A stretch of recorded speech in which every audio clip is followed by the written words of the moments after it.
Once upon a time, across every inhabited world across the universe, there was a dream. A dream to tame the brightly dotted realms above. A dream to reach new heights, to reach advancements beyond imagination.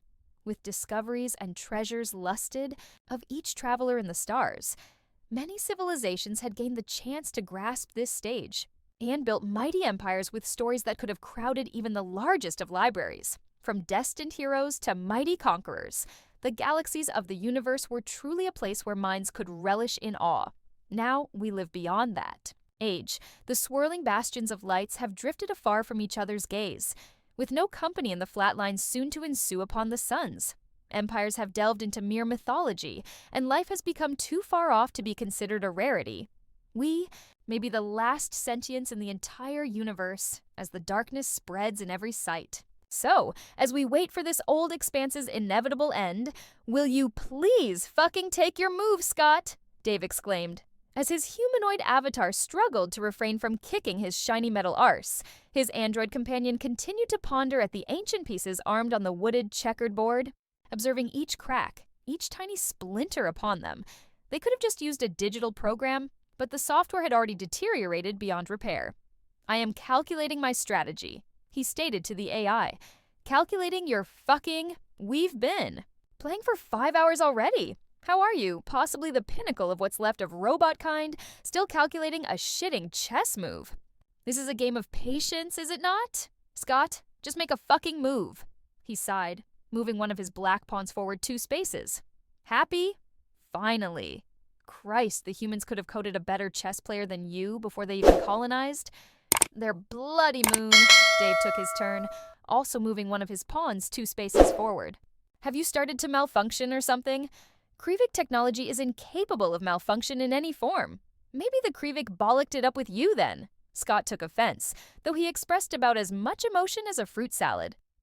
I could say the same about you. Your behavior still remains rash after the annoyance I have seemed to have inflicted upon you. That's different. How is it different? It was intentional. We were programmed like the... Look, doesn't matter. Can we continue with the game, please? If that is what you wish. Silence arose not long after, with the exception of the landing of each move. Every day it had been like this. Every day for the past... Well, they already lost count. It could have been trillions of years. It could be quadrillions. They never actually bothered to keep track of time anymore. Why is it always chess? Dave asked, moving a knight. It is the only game we have, Scott said. That was never really the android's name, and the AI didn't know why he picked it. We could do cards, more variety in a deck. Scott took Dave's knight with a bishop. There are only 50 cards, not the required 52. It doesn't matter, doesn't ruin anything. On the contrary, if you want to do chess, just say it. I want to do chess. There we go. Silence came. Back again. More moves, more pieces confiscated by each side. It was almost rhythmical, staged. And Dave was bored. Did you fix the music player? I did not have time. You have all the time in the world. There's miles of room for procrastination. I do not procrastinate. I have simply prioritized other things. Playing on a wooden board with a big blue smurf. Scott said nothing and pushed his rook. Check. I could have been listening to Devant or Freddie Mercury in that time, mate. That is physically improbable considering the circumstances. You know, you'd think with all this time together, you would figure out whenever I'm being sarcastic. But no. You're denser than a black hole after a Chinese buffet. Would a buffet be minimal as an addition to a black hole? Dave didn't say anything for a few seconds. It's still dense either way. Scott made no further remarks. He continued to await Dave's move. Another couple minutes of quiet, of more shuffling. Dave suddenly asked, "Whatever happened to that other guy? The purple one? Do you not remember her?" "No, seems I don't. I remember her being down the corridor at some point. Everything else is just... I want to say my memory's corrupted, but... Yeah, no." "Well, she died." "No shit, Sherlock. Do you mind filling in the gaps?" "Her name was Severa Mansara. Bit mouthy, but okay. She lived with us for several years, served with the maintenance. Now I remember, the translator didn't work on her, did it?" "No, it did not. I was coerced to learn her. Language. I only remember the curse words. I think they were curse words. How did she go? She stole one of the escape pods and left. Oh, Dave said. Did she leave a note or anything? My assumption was that she simply suffered a psychological toll. Any rational behavior ceased. How'd you figure out she died? The outcome was obvious. No empirical evidence was needed. All right, Bleeko.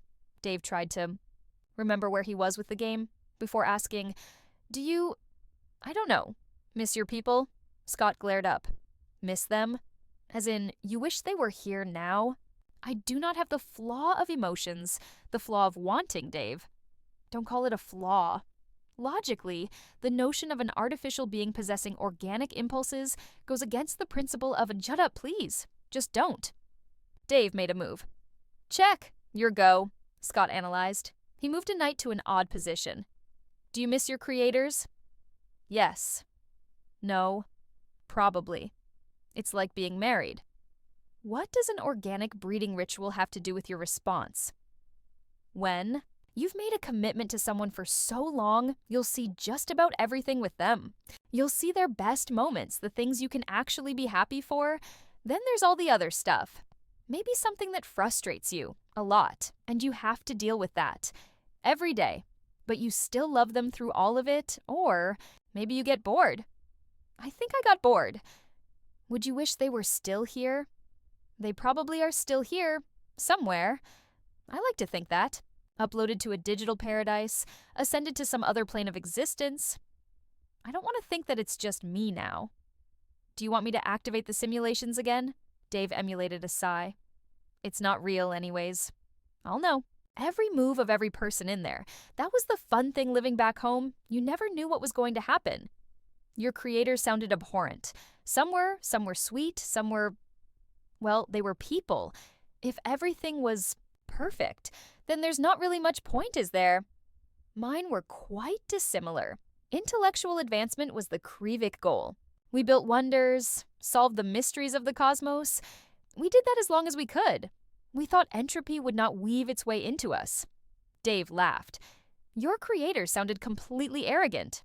Some truth to the notion, I suppose. It seems both our civilizations had the illusion of permanence.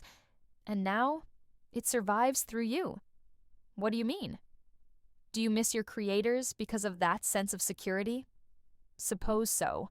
I've been stationed from ship to ship, planet to planet, so caught up with everything else. There was an old TV show, comedy. Had all these people from different parts of time stuck together in a house. They weren't able to move on. Well, some could, others couldn't. They could only bicker and hate each other unless someone knew. Arrived. Is it in your files? Just the Wikipedia page? Pages, actually. It's been remade so many times. Dave transferred the data to the android. They glared too far back. That's what made the jokes, though. Even so, in general, how often did they look ahead? Visionaries were often pompous bastards. It never ended well for them, or the people around them. Everyone else who kept thinking ahead often had to get a mental health diagnosis. Looking ahead can provide many advantages. Optimism can invoke many things in a civilization. They can conceive many advantages. Another piece was moved. Check. How is that check? You're nowhere near my king. Search up the Andromeda maneuver. Dave groaned. That got removed. It doesn't count. Correction. It was removed for tournaments only. Casual matches are exempt, however. 1,000,000 calculations were made in Dave's processor. He came up with one appropriate conclusion. You're a cunt. Dave moved his king. Scott made another move. Your impulse is further exposing the weakness in your form, he said. May I advise you run a diagnostic? Are you taunting me? Is that a taunt, mate? You are growing anger. Not anger, no. Is it weird to say I'm a bit proud? I have no opinions on the subject. You are the only emotive being here. That judgment is left up to you. Besides, perhaps you should think of looking ahead. More, Dave groaned, almost whining like a child. Eventually, his avatar glared out the window. It was just black. What do you think it'll look like when the time comes? I cannot say. There may be a tear, there may be another great explosion. You should know all the theories. Think we'll live long enough to see it? Do you want to live long enough to see it? Scott paused. Probably the first time in millennia he had to think about saying something. It seems more like you are inquiring with yourself, Dave. Not me. Yeah, there's a reason I haven't banished you to bloody Neil Armstrong's locker. I'd be a loon if I was asking myself these questions constantly. I am a maintenance bot, not your counselor. Done a good job maintaining things, haven't you? Dave said sarcastically. You are still here, Dave. Sure, but I'm not exactly the center of this ship, am I? We could have booted up Risk, or Monopoly, or anything else other than chess for the past however long. 900,400. Stop. Reminding me of the numbers. You know, I hate that. Noted. Dave nearly moved a bishop before deciding to take his queen with a rook. The Krivik. Did you figure out what happened to them? I was there when the empire collapsed. Not talking about politics, did any of them try to make it? Their presence remained for eons more. They dwindled, of course. I never logged their fate. I do not plan to. You can't or you don't want to. Where is there to search? The first one? Gotcha. When was the last time you saw the humans? You should already know the answer to that. We can continue the game in quiet, if you wish. Fine, Dave sighed. Humans I grew up with died out a couple thousand years after they got to space. Didn't get killed or anything, just shagged. They shagged a lot, to the point there weren't any proper Homo sapiens left. Their DNA was mixed in with half of everyone genetically compatible across 867 galaxies. Last time I checked, at least. Your creators lived on through their descendants. That must count? Suppose so, yeah. Dave thought for a moment. His avatar glitched slightly. Last conversation I had with a human, by that point, they'd grown. I don't know. I don't think I remember anymore. We were talking about cake? Cake? Don't you know what?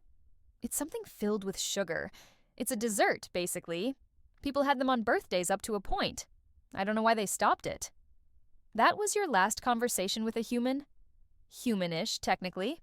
Speaking, I worked with her mom at a university. Oh God, it's been a while since I thought of her. Myrna. Myrna? Elaborate. Huh, guess I've brought up something new for a change. Well, Myrna was a professor in history. Hang on, no physics. Chemistry? It was something that made her students cry. I know that. She taught for several hundred years. I'd often recommend books, spoke about myself. No change there. I swear you have like a secret emotion chip in you somewhere. You may scan my structure and will find no such thing. Okay, so, as I was saying, I knew Myrna.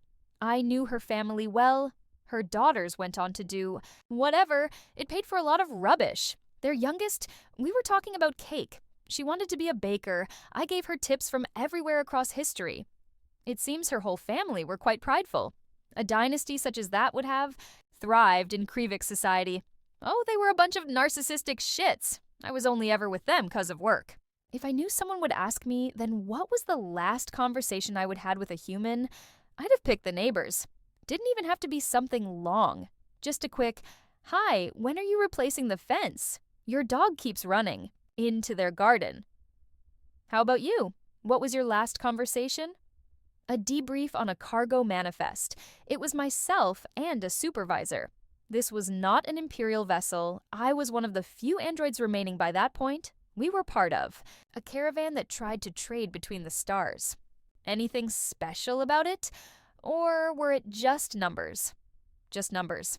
70 crates of manya berries, 92 crates of pipes, 103 crates of alcoholic beverages. The ship was attacked.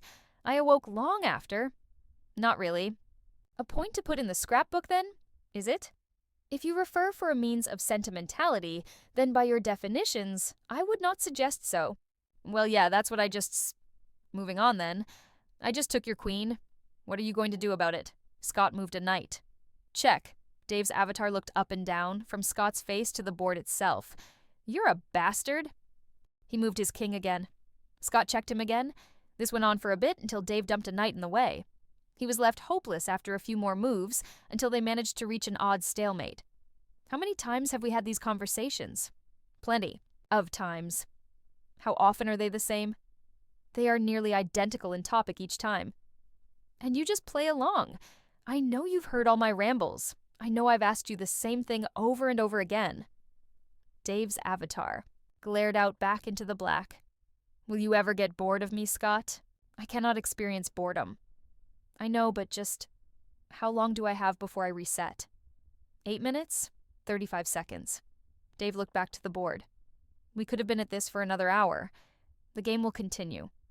You may not remember, but the strategies may be there. Nothing will change about you at your core, Dave. How many times have I reset? You stated earlier that you hated those kind of numbers. The me you know right now will be dead in 8 minutes. I might as well, Scott calculated for a couple seconds. 19 to the power of 1372. You can shut up now. I get the point. The resets are happening faster, you know. It won't make much difference to me. What's there to remember now? A few jokes? Scott looked up, his yellow eyes staring into the faceless blue of Dave's avatar. The game, of course. They continued to play. The last 8 minutes often remained with the two staring. At some point, Scott flicked over his own king. You didn't have to do that. Consider it a gift. Scott checked the time. 30 seconds. You could have let it phase into the next me, you know. Maybe you could finally get out another board game for his sanity at least. You don't have long left, Dave smiled. Well, I guess I'll see you in a bit, mate. His avatar faded. It returned.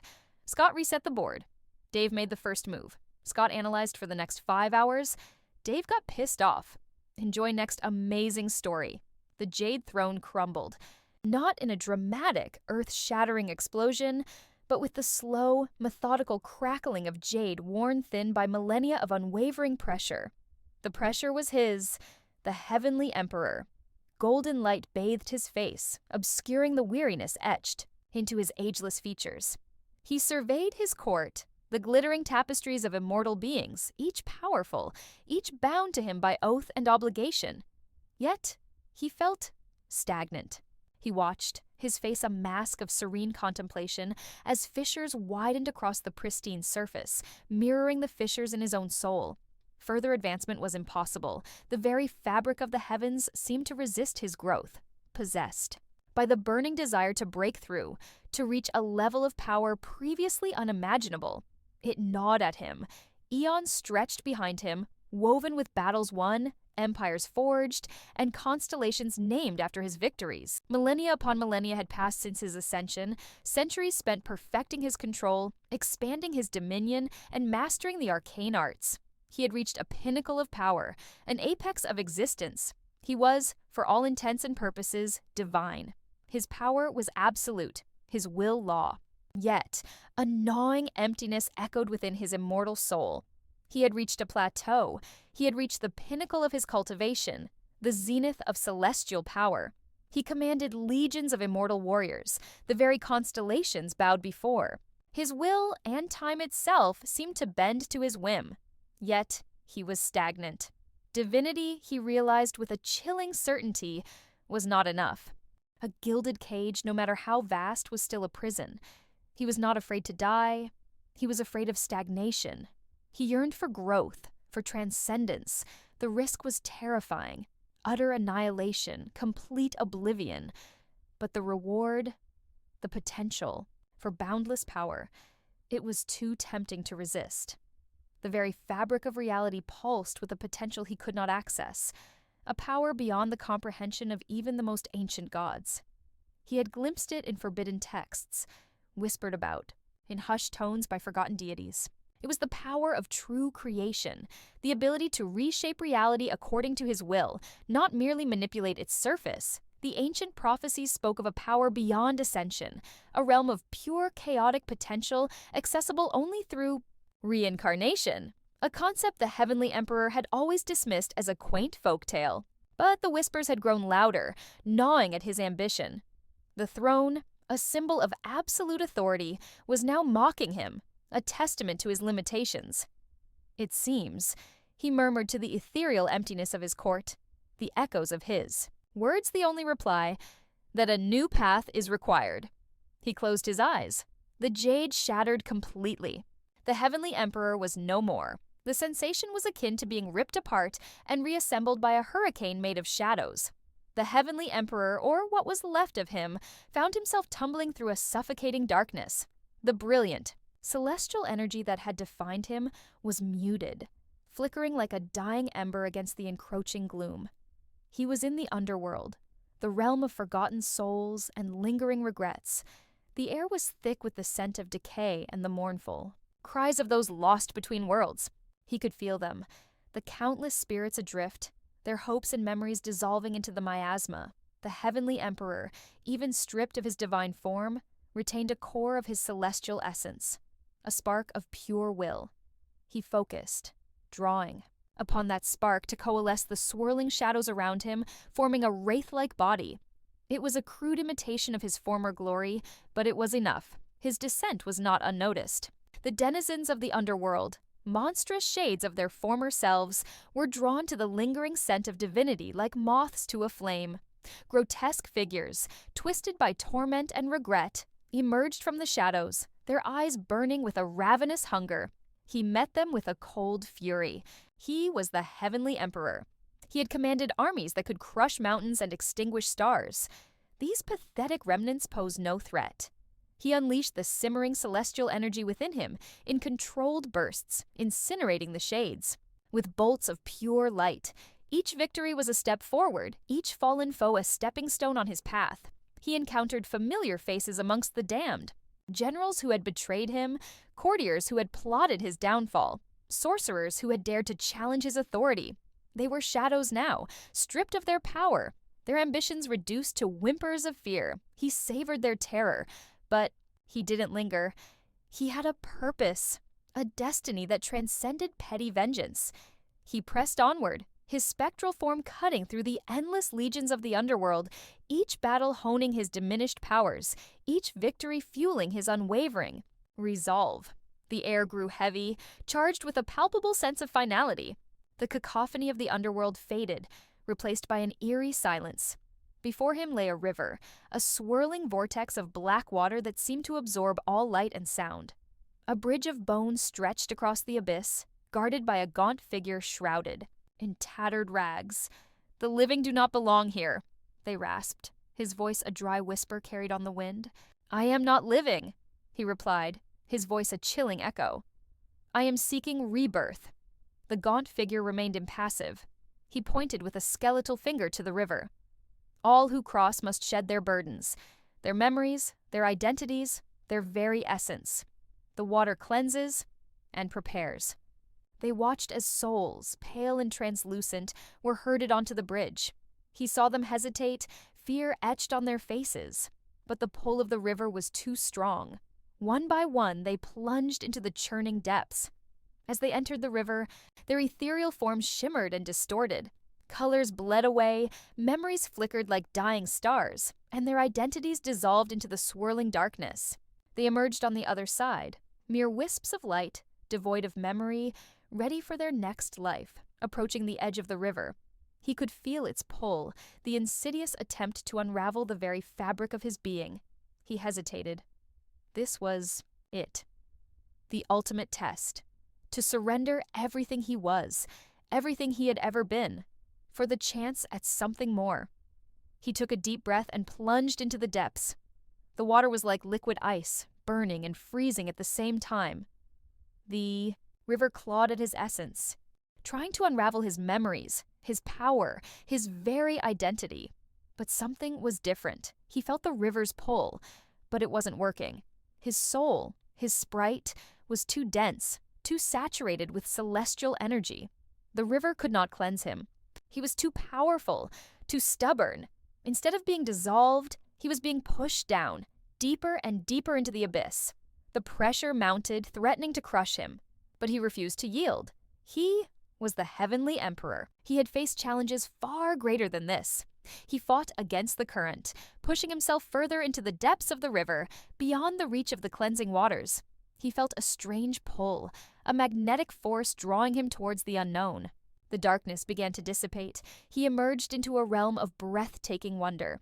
A vast, star-strewn expanse, stretching infinitely in all directions. He was floating in the cosmic ocean, surrounded by countless points of light, each representing a soul preparing for rebirth. They blinked in and out of existence, each flash a fleeting glimpse of their past lives. Emperors, Beggars, warriors, lovers, all fading away as they were drawn towards the swirling nebulae of creation.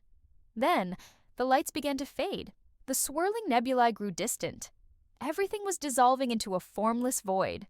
He felt himself being pulled, compressed, reduced to a single point. The stars vanished. The nebulae dissolved. He was alone, adrift in a sea of nothingness.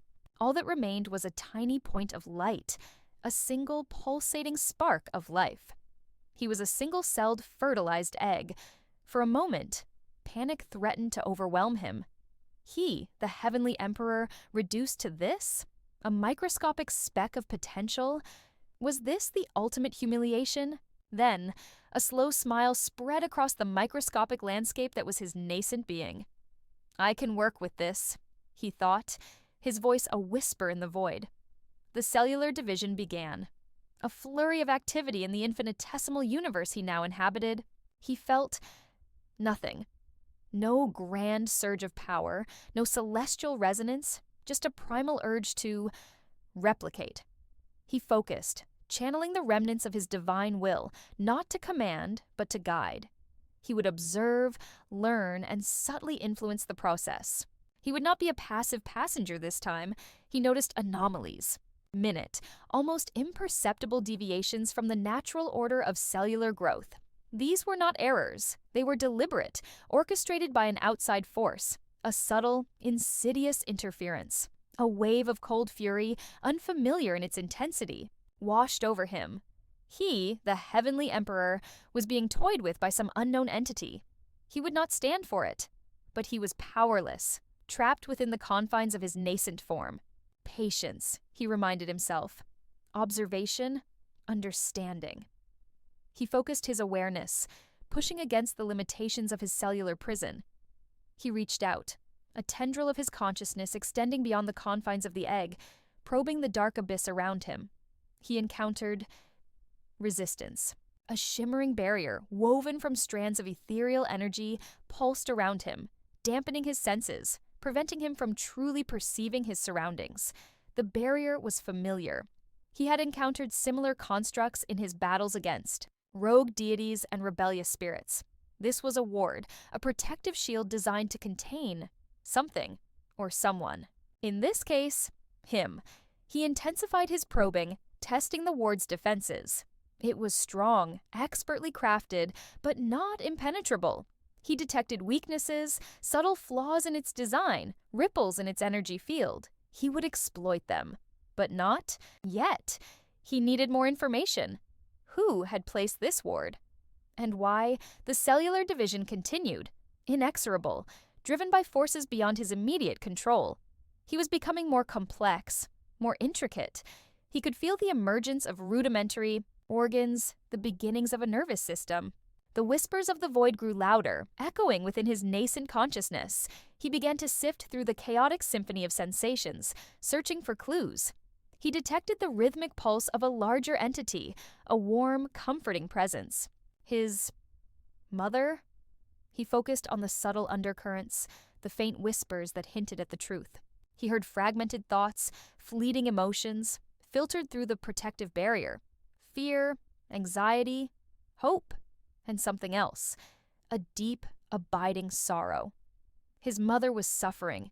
He felt a surge of protectiveness, an instinct he had never experienced before. He pushed against the barrier, trying to reach out to her, to offer comfort, to alleviate her pain. But the ward held firm, isolating him within his cellular prison. He redoubled his efforts, hammering against the ward with his will, searching for a weakness, a crack, anything he could exploit. The energy barrier shimmered and pulsed, resisting his assault. He could feel the strain, the tension building within its ethereal structure. And then, just as he was about to break through, everything went dark. A searing pain ripped through his nascent form, followed by an all-consuming wave of unconsciousness. The whispers faded. The ward vanished. The warmth disappeared. He was alone, adrift in a sea of nothingness. Once more. He had lost. For the first time in millennia, the Heavenly Emperor had been defeated, and he didn't even know who his enemy was. He drifted, suspended in the void, waiting for the return of consciousness, wondering if he would ever escape this prison.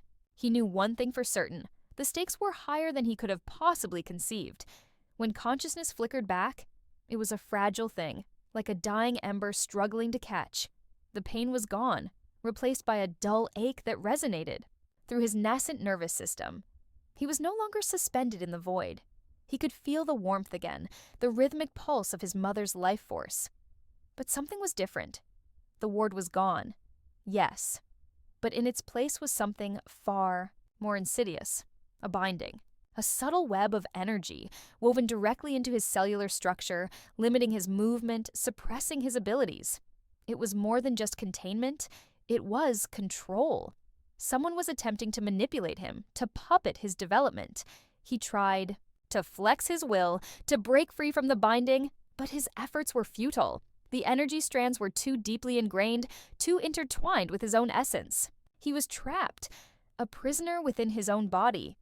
He focused his senses, trying to identify the source of the binding. He followed the energy threads back, tracing their connection like a spiderweb leading to its center. They emanated not from an external source, but from within himself. From his soul. The realization struck him like a physical blow.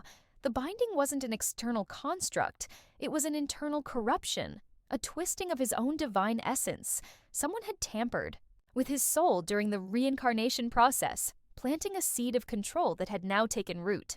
He raged against the injustice, the audacity of it all. He, the heavenly emperor reduced to a pawn in someone else's game, he would not allow it. He would fight. He would resist. He would unravel this conspiracy, even if it meant destroying himself in the process. He started small, focusing his will on a single cell, attempting to disrupt the flow of energy through the binding's threads. It was a slow, arduous process, like chipping away at a mountain with a toothpick. But he persisted, driven by a burning desire for freedom. He worked tirelessly, day and night, pushing against the limitations of his cellular prison. He learned to manipulate the energy within his cells, to reroute the flow, to create pockets of resistance. He was like a revolutionary, operating in the shadows, building an army one cell at a time. As he grew, as his body developed, so too did his understanding of the binding. He discovered its weaknesses, its vulnerabilities. He learned how to mask his efforts to hide his rebellion from his captor. He also learned more about his mother. He felt her joy, her sorrow, her hopes and fears. He felt her love for him, a pure, unconditional love that resonated with him in a way he had never experienced before. This wasn't the detached benevolence he had offered his subjects as the heavenly emperor. This was something deeper, more personal. He realized that his fight for freedom was not just about himself. It was about protecting his mother, about ensuring her happiness. He would not allow anyone to harm her, to use her as a pawn in their twisted game. He continued his clandestine rebellion, building his strength, gathering his resources. He knew that the time would come when he would have to confront his captor. And when that time came, he would be ready. He would unleash the full force of his reclaimed power, and he would show them what it meant to trifle with the heavenly emperor. Another failure. The heavenly emperor, the celestial paragon, the unchallenged master of the heavens, was once again ripped from the nascent life. That was supposed to be his glorious reincarnation. The pain was a dull throb, a phantom echo of the crushing force, the twisting magic, the poisoned chalice, each death unique in its cruelty, each life snatched away before a single breath could fill its lungs. Time and again, some meddling fool, from a sorceress evidently desperate to prevent some prophesied bane from being born, to some power-hungry tyrant or some misguided prophet, had snuffed out the flame of his new life. One attempt landed him in the womb of a viper-esque demoness who, upon realizing the divine spark within her, panicked and terminated the pregnancy with a particularly potent venom. "Too much trouble," she hissed, unaware she'd just aborted the most powerful being in the cosmos. Another time wasn't much better. He found himself nestled in the ovum of a particularly ambitious but ultimately incompetent elven sorceress. She envisioned a son who would rule all the forests, a master of both magic and diplomacy. Unfortunately, she tripped over a root while chanting a particularly complex growth spell and the resulting surge of wild magic. Well, let's just say the Heavenly Emperor became fertilizer. He cycled through realms and races. A barbarian queen, a sentient mushroom, a sentient rock, that one was surprisingly peaceful until a geological survey team rudely blasted him out of existence. Each time, he felt the nascent divinity choked out, snuffed by accident, malice, or sheer comical incompetence. He couldn't choose his destination. The threads of fate, usually so pliable in his hands, felt tangled and frayed. It was as if the very act of him trying to reincarnate was an anomaly the universe was desperately trying to correct. This time, the void yawned, deeper and darker than before. He felt a tug unlike any he'd experienced, wrenched away from the familiar currents of magic and celestial energy. He screamed, a silent, internal scream that ripped through the fabric of his being as he was flung into the unknown. When he blinked, he wasn't surrounded by the comforting warmth of a mother's womb. He was in a sterile, brightly lit room. Machines beeped and whirred. Giant, blurry figures loomed. He felt strangely weak. Then came the slap. He cried. The doctors declared him a healthy baby boy. His parents, Sarah and David Miller, were overjoyed. They named him Ethan. Ethan Miller grew up in a world utterly devoid of magic. There were no elves, no demons, no gods battling for dominion. Just concrete, steel, and the incessant hum of technology. He lived in a small suburban town, went to school, played baseball badly, and dreamed of becoming an astronaut. He was by all accounts perfectly ordinary. And it terrified him. The memories of his previous life, fragments of power and glory, were now just disjointed dreams, dismissed by his parents as a vivid imagination. He'd occasionally catch himself instinctively manipulating energies that simply weren't there, leaving him frustrated and confused. He'd try to heal a scraped knee with celestial energy and end up just rubbing it harder. As he grew older, the memories faded further, replaced by the mundane realities of Earth life. Homework, video games, awkward dates. He felt a gnawing emptiness, a sense of profound loss he couldn't explain. He knew, deep down, that he was something more, that he was destined for something greater. But here, on this insignificant blue planet, surrounded by magicless humans, he was nothing but Ethan Miller. Thanks for diving into this story with me. Don't miss out on the next one. Hit that subscribe button, give this video a big thumbs up, and drop a comment below with your thoughts. I'd love to hear what you think.